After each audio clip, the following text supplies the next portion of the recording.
আজ আমাদের মায়েদের কোলে, মুসলমানের ঘরের মায়েদের কোলে দুধ পিতা হুয়া বাচ্চা মায়ের কোলে জন্মের দিন থেকে বাঘ ভালুক জানোয়ারের কথা শুনছে।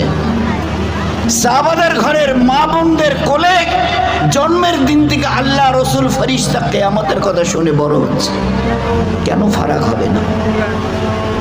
সাহাবাদের ঘরের মায়েরা যখন বাচ্চাকে কোলে তুলে নিত দুধ পান করাবার জন্য, আমাদের ঘরের মা বোনেরা দুধ পান করায়। লক্ষ্য করে দেখবেন, কারোর সঙ্গে কোমর বেঁধে ঝগড়াও করছে, বাচ্চাকে দুধ পান করাচ্ছে।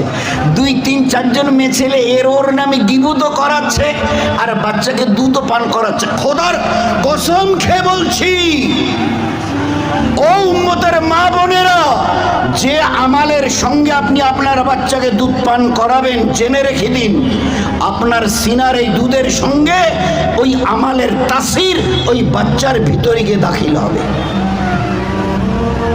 বাচ্চার ভিতরে